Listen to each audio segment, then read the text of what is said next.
You are listening to the IFH Podcast Network. For more amazing filmmaking and screenwriting podcasts, just go to ifhpodcastnetwork.com.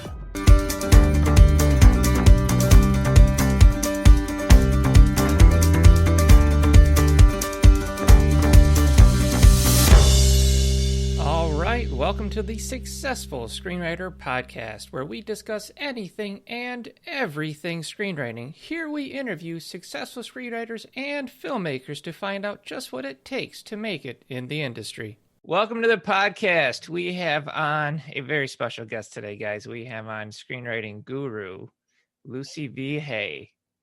That's right, I said it. It always cracks me up when people say, "Oh, you're a guru now." I'm like, yeah. It's not something that I've ever kind of strived to kind of go for in terms of a title, but people kind of keep bestowing it on me, and I'm like, well, that's the way it works. That's the way it works. You have to be called a guru. If you call yourself a guru, then you're a charlatan. But if people give you the label, it's for a reason, and I understand that because I get weirded out by it when I get that kind of a term thrown at me too, and because I always feel like the forever student. So I totally appreciate it. But we are going to talk about writing and selling drama screenplays, which is awesome. I'm really excited to discuss this topic with you. And you've actually written a book on it as well, which I have been reading. Yes. There it is. Beautiful purple book. Now, I love purple. It's a strong color. So before we get into this topic, which I'm really excited about, I'd like to get a little bit of your origin story, kind of what brought you into screenwriting. Wow. Okay. Well, we're going back about 20 odd years now. I ended up on a course, script writing for film and television here in the UK. It was the very first kind of course of its kind over here. Okay. I think I was like the 10th intake of students or something like that. It was early days. And I did that course because I'd always wanted to be a writer. There weren't any courses at that time or that I knew of that was about novel writing. And then I learned that screenwriting was a thing. And I was like really intrigued because, like a lot of lay people at that time, I thought, well, don't actors make up their own lines? That's great. I know, it cracks me up now just to think about it. But I was a teenage mum as well. Hadn't been able to get a job. Lived in the middle of nowhere, wanted to leave home because my home life was not fun. So I thought, well, I'll do this course then. Screenwriting sounds interesting. I'll just do it. So I just kind of jumped into it and discovered that screenwriting is a lot more involved than I thought. It's a whole thing. It is a whole thing.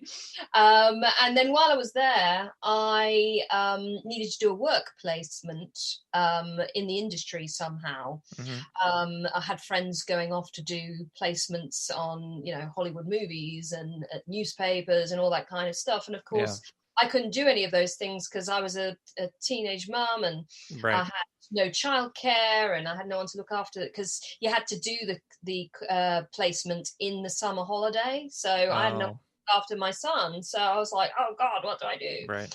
So I ended up doing a placement for a literary agent, reading all the screenplays and the novels that he got sent and kind of preparing readers' reports on them for him, which was great because he let me do it from home and I could read and look after my son at the same time.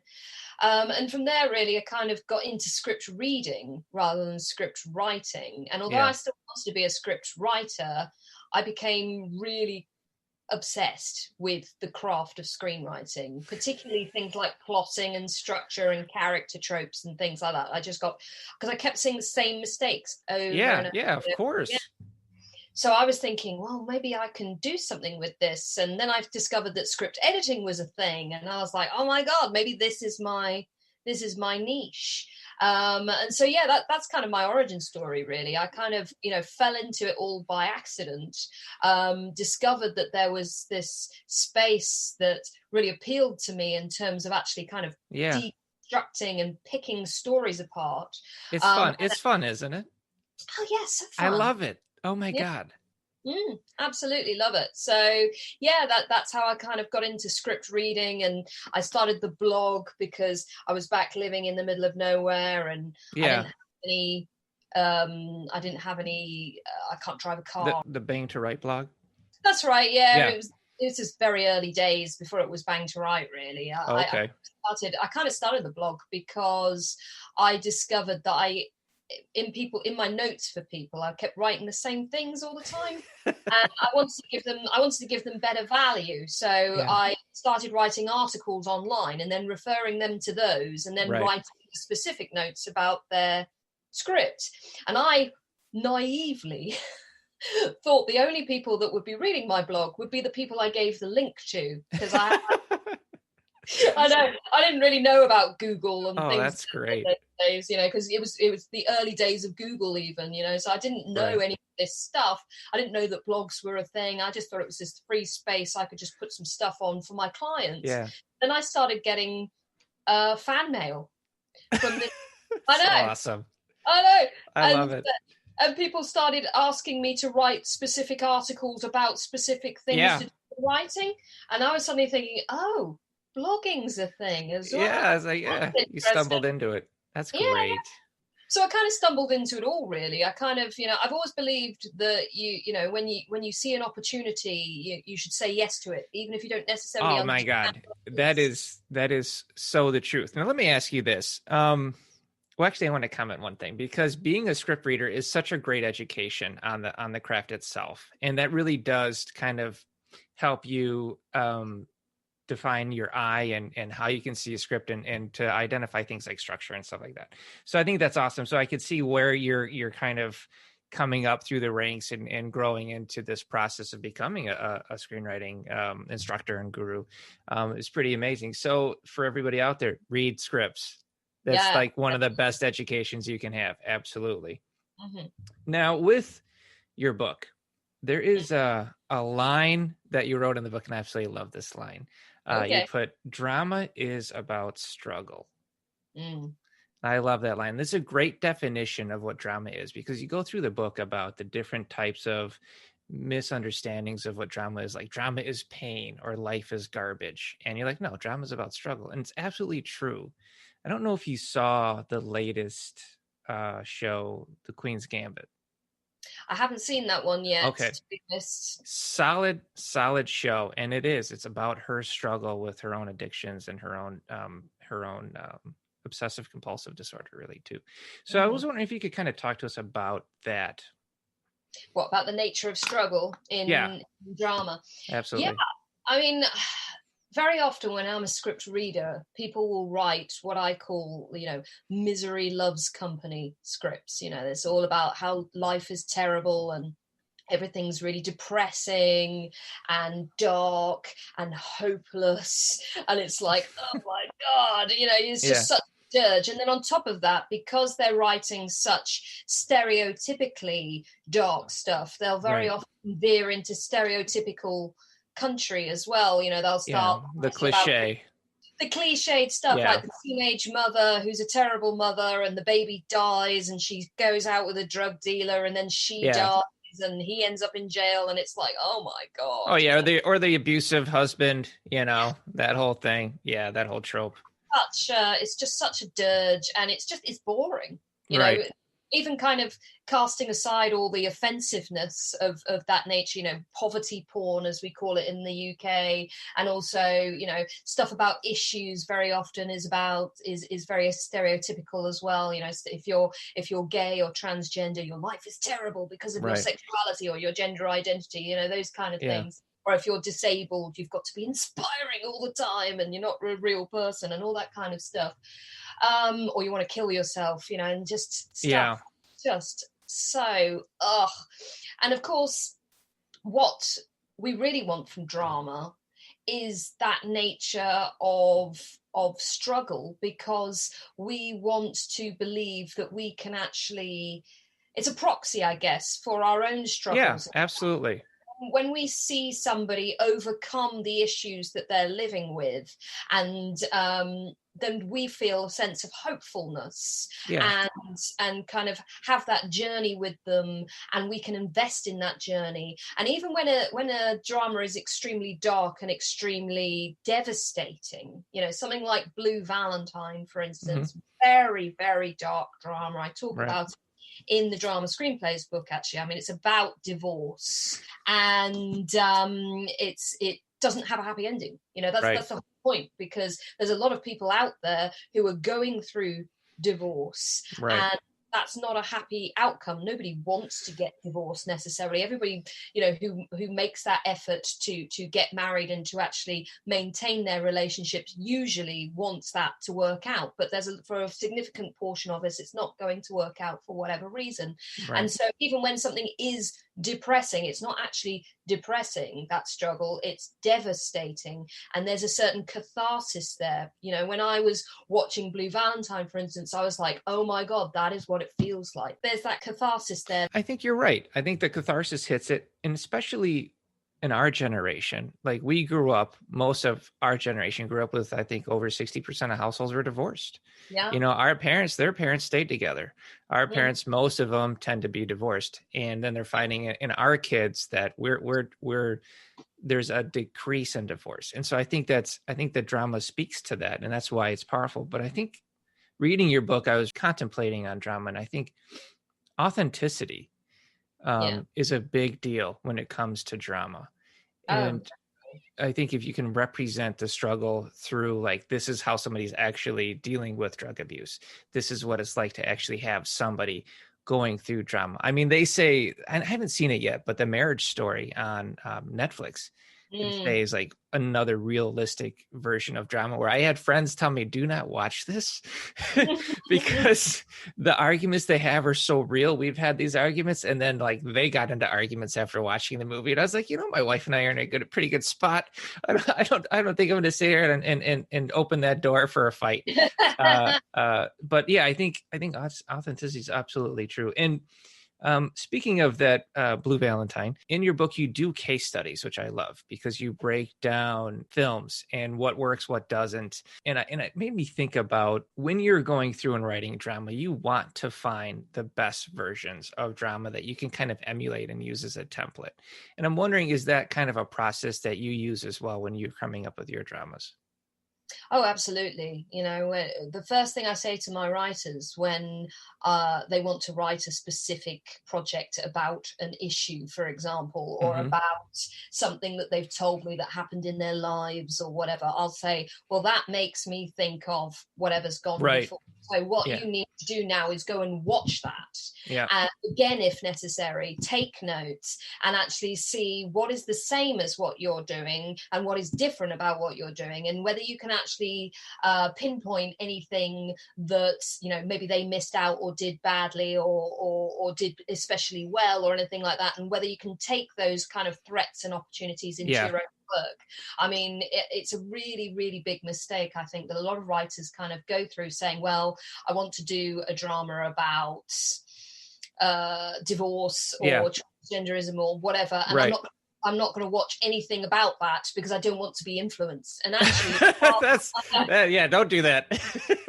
You're far more likely to accidentally kind of recycle stereotypes and tropes and nonsense from not diving into your thing. So you've got to kind of see what's gone before and really do some case studies of your own, I think. What do you think about trying to develop a unique take on a drama? Because I mean, we've talked about this. The field is saturated with dramas. So how do you come up with a good idea, or at least a good take on a subject that is unique, so that it isn't a cliche?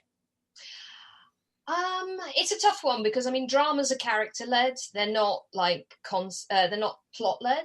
So that's the difference between drama and genre. You know? So on that basis, then I don't know if you can have a unique take on a particular subject matter, because we're not talking about being genre busting here. Because because drama, as far as I'm concerned, and as far as the industry is concerned, is not a genre. It's an umbrella term. This podcast is brought to you by thesuccessfulscreenwriter.com, where you can find instructional books, videos, courses, and screenplays of Hollywood's biggest hits to download. As an added bonus, visit www.thesuccessfulscreenwriter.com to download the Guide for Every Screenwriter for free.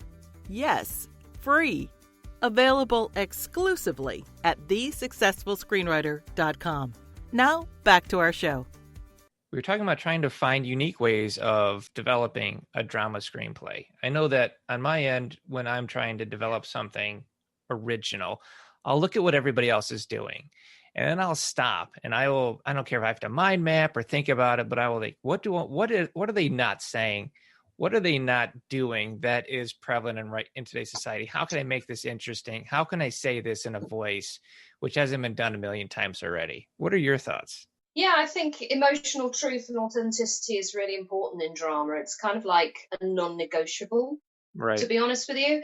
And I think also, like you were saying, you need to actually kind of pinpoint what hasn't been done or hasn't been said. Yeah. So an obvious example then would be if you were writing a drama about an LGBT character, then 90% of stories about LGBT protagonists is a coming out story of some kind. Right. Yeah. Or a transition story of some kind. Yeah. And the answer to that is why. Why is that always the case? Now, obviously, coming out stories and transition stories are incredibly meaningful to LGBT people, obviously. Yeah. But it is something that they always appear in. So how about other stuff to do with their lives that isn't necessarily about that? You know, it doesn't necessarily mean you even have to place the LGBT focus in, you know, around them necessarily. It could be to do with the time that they were living in and they're having to deal with prejudice, or it could be to do with something completely unrelated to their LGBT status, but other, you know, is some sort of struggle that is made more difficult because they're LGBT, right, or because it's part of their, you know, it's because it's part of their community that other people haven't necessarily seen before, and so on and so forth. So yeah, it's difficult. It is really hard to find something that is original and is something that's authentic and something that is true. And that's why the ones that do it well are in demand and people love and respond to, because they can see the reflection of that real thing, that kind of je ne sais quoi, that perfection. Yeah, no, I think that's good. It leads me into, actually quite naturally, into a subject I want to talk to you, because I was reading your book and you had mentioned a section of your book about writing what you know isn't what everybody else makes it out to be. And I started to chuckle because it's exactly what I put in my book. It's the same thing of writing what you know, and it's about research. It's not just, oh, this is the life I live, so this is what I know I can write about. If I'm a garbage man, I'm going to write about the life of a garbage man. It's about being a researcher and doing that research. And it's exactly what we're talking about, right? It's like diving into, yeah.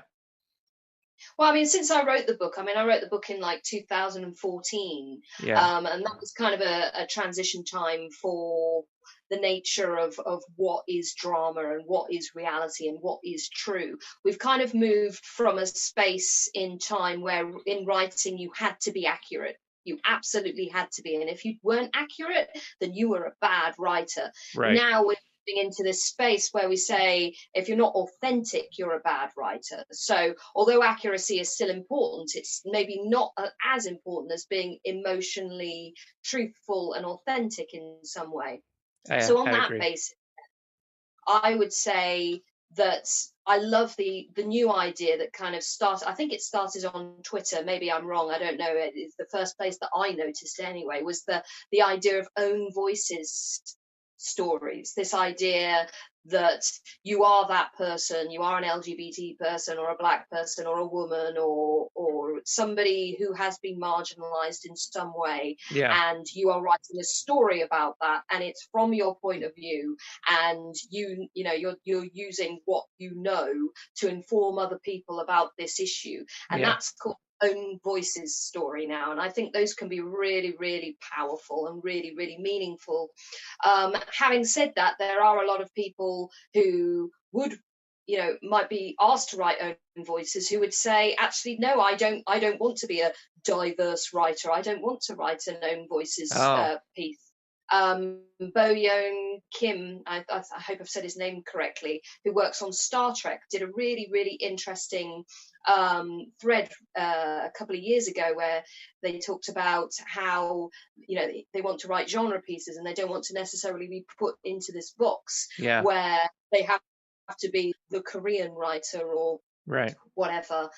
So I think making people write own voices stories can be an own goal as well. So I don't think we should. I think we should definitely have more of them, but I don't think we necessarily should make diverse writers. I mean, what is a diverse writer? I don't even like that term. It's really difficult to describe these things. But we shouldn't be putting people in boxes, is what I'm saying. We shouldn't be making people write to write. Having said that, own voices pieces are powerful, but equally, some of the best pieces as well have been written by people who have no personal experience of a certain issue. And yet they've written this amazingly powerful and emotionally truthful and authentic piece about that thing. So I think it's possible to do either. When we say write what you can either do as an own voices piece or as a massively well-researched piece that isn't about you. You have to put your ego aside. I think a lot of writers don't do enough of that when they do research. They aren't willing to find out what they don't know about a subject or a community or an issue. You're absolutely right, because it can be uncomfortable even because you have to get out of your box. It has to be selfless. It has to be about the project, and you have to really lean in, and because you are representing a community. If you're not part of it, you damn well better understand every aspect of it. And when you're doing your research, you need to be authentic to who they are in their journey. Yeah. I think when you have that ego issue and you're bringing that into a project, you're not going to be that writer that people want to work with anyway, because you're going to have that ego. Yeah, you've got to be prepared to hear things that maybe you don't want to really think about or haven't thought about. So sometimes well-meaning writers, they hear something that they'd never thought of because maybe they were too, they had a level of privilege that meant that it never had to be part of their lives before. Right. And they hear something that's so upsetting that it actually kind of knocks them out of the box, as it were, and they don't want to put their characters through that because it just seems monstrous, or it seems exploitative, or it seems bad in some way. And also at the same time, we don't want to hijack other people's and other communities' stories and call them our own either. Right, so it can be a really difficult balancing act all the time to actually not take stuff from people and kind of profit off that in a kind of vulture-y, kind of opportunistic way as well. So there's so many things that need to be considered in this journey of writing drama and being emotionally truthful. And in all honesty, for a lot of writers, they're not willing to go that extra mile. There have been times when I've been speaking to writers and I've said, how is this going to be different from hijacking somebody else's story? Because I try not to use the word cultural appropriation, because I find with writers that kind of is almost like a trigger word for them. They kind of go, oh, I'm not allowed to do anything. I can't write. I want whatever I want, And again, we're getting into this ego. So I say, how are we not hijacking somebody's story by doing it this way? And they don't necessarily always want to hear it, and that can be really disappointing sometimes. Well, then they're not ready to write their project. Exactly. And Yeah. so very often I will say to these writers, I don't think you're at a space in your life where you can actually handle the truth. Yeah. You know, you've got, if you're going to be emotionally truthful, you've got to do the whole, you can handle the truth thing, like from A Few Good Men. Few Good Men. You've got to be able to awesome. handle it. That's great. So there's a really interesting part that you talk about, because I had never really considered this before. I like the fact that you consider drama to be more of an umbrella term. But also you discussed classifications of drama. So you have like the true story, the Enlightenment story, the morality tale. If you actually go on IMDb, pretty much every movie is tagged as drama, which I think is cheating. Personally. Literally, it's pretty accurate, actually. Yeah, it's a drama. So I just wanted to kind of illustrate for writers that when the industry says drama, that's very different to when lay people say drama. That's very different to when the internet says drama. We have genre, and we have subgenres, stuff like horror, comedy, thriller, all that kind of stuff. Yeah. But drama is all the stuff that's not genre, basically. Right. And so we need a way of actually kind of classifying it. Yeah. So we've been talking about writing screenplays. Let's talk about selling screenplays. You've got a great line in the book, and I actually 100% agree with this, because I cover selling screenplays in my book as well. And you mentioned in your book, you won't get rich off selling your screenplay. It's 100% accurate. I always talk about only you can make yourself succeed. Let's get your take on how to best set yourself up for success on selling a screenplay. What kind of screenplay are we selling here? Are we talking about selling a drama screenplay or a genre screenplay? Because I mean, the two routes for those are we'll talk about we'll talk about dramas. That's this episode's theme. Yeah. Sure. In terms of selling dramas, you'll have an absolute job on selling a drama in the traditional sense of, going out there with a drama screenplay and getting it optioned and selling it to a producer, and that producer often makes it. That doesn't tend to happen as much with drama as it does with genre, unfortunately. And the reason for that is varied, but at base level, it basically is down to the fact that drama screenplays become drama movies, which are just not in as much demand financially as a genre screenplay, which becomes a genre movie. So on that basis, then, producers don't tend to buy dramas in the same way that they buy or might buy thrillers and horrors and comedies and so on and so forth. Yeah. So on that basis, then, one of the best things you can do as somebody who is interested in getting a drama sold is to actually create as many relationships as you can with people to make it yourself, to be honest, and make it as low budget as possible and make it the most authentic, the most believable, emotionally truthful drama that you possibly can. Target all the film festivals, target all the people in that community, for example, who might, champion your movie and so on and so forth. That's a good idea. And do it that way. Because the problem is with dramas is that every single big producer that you can think of has their own pet project. And they have their own ideas for their own brilliant drama. Yeah. So unless you find a story that is so unusual and so amazing, and you have the rights to it, and maybe it's your grandfather's war story that's unbelievably incredible and nobody else has ever heard of it, then they might be interested. But other than that, they're not going to be necessarily interested because they want to do their own ideas, as you can expect. Yeah. So on that basis, then you're the biggest fan of your own work. You're the biggest fan of this particular story that you want to do. So you're going to have to figure out a way of getting it made. You're going to have to start about figuring out how to originate that story. You effectively have to be a writer producer, really. Yeah, right. In real terms, I'm not saying it's impossible to sell a drama screenplay, but I think it was Bob Sines, the writer of Extracurricular Activities, who writes a lot on Facebook about these things. He talks about stuff being possible not probable. And I love that idea, Yeah, because anything is possible in this industry, absolutely anything. And as soon as I say anything, somebody will come along and go, well, I did it a different way. sure. Brilliant. But it's possible, it's not probable. So yeah, and another thing about drama is that there's a reason that they get all the awards. It's because they don't necessarily get the money, Right. because people don't necessarily watch dramas for, Right. you have to really love movies to watch dramas, generally speaking. The average person in the street probably has heard of a lot of these dramas, and they've watched Avengers Endgame and all that other kind of stuff, but they probably haven't seen Blue Valentine, for example. Yeah, they're not making $1 billion at the theater. That's for sure. It. Yeah. And of course, that's only going to become more and more difficult now because of the pandemic, because of all the issues that we're going to have getting the cinemas reopened and stuff. Oh, that's a whole different.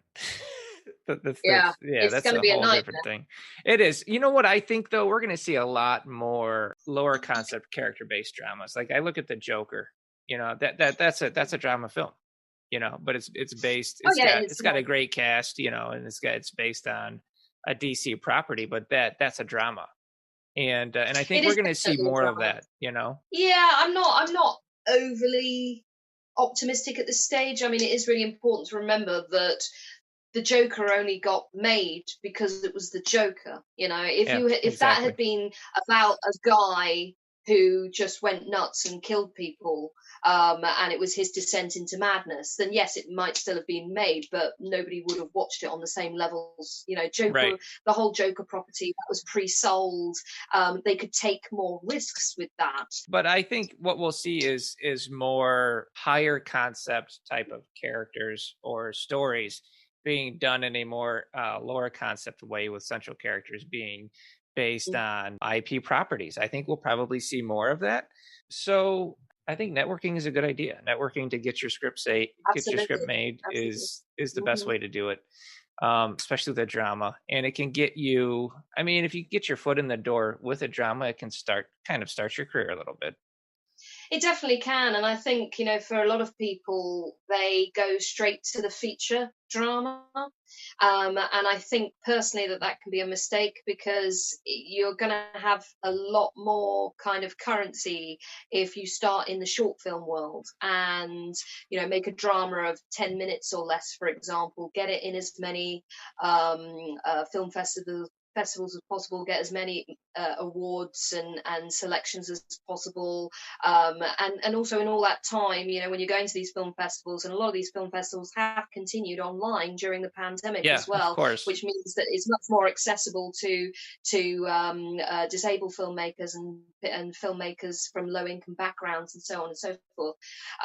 So you can do a lot of networking around these film festivals, go and see other people's short films, make sure that you can actually find out who's making stuff and who likes stuff the same way as you, the ones that are very different, and just try and just meet as many people as possible. There's a lot of writers who think that the key to getting anywhere in this industry is by just kind of locking yourself in a room with a laptop and just pounding out pages, and that is part of it. Definitely, you've got to get your butt in the chair, and you've got absolutely. to write pages, but you've also got to meet people. It's when we say the industry, a lot of people think of these kind of, there's this special place where all the cool kids live, but actually the industry is just made up of people who are friends who are working together. That's all it is. It's from relationships. The bottom level to the highest level. It's relationships, absolutely. It's and you've got to know who is doing what and who is like you and who you can get on with, and who you can't get on with as well. And that's how you get ahead, definitely. So write that short drama. It sounds like it's a good idea. Try and get that made. And this actually brings me to the next point I wanted to discuss with you, which is screenwriters tend to not understand budgeting when it comes to writing a screenplay. And I find that can be a big issue.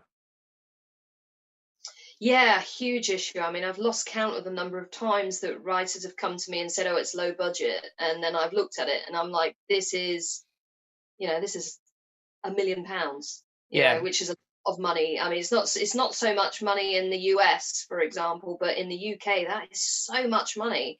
But a lot of writers think erroneously that low budget means 1 to 15 million, and in the UK, it means more like 50 to 150,000 pounds. Right. That's it. Yeah. So that's a tiny amount of money. It's teeny.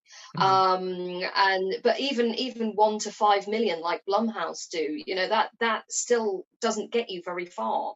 And the average writer just doesn't know what's possible for what money. So I always say to writers, try and actually find out what's expensive. Like children and animals are obvious ones. It's like, don't have a child or animals in your low budget film.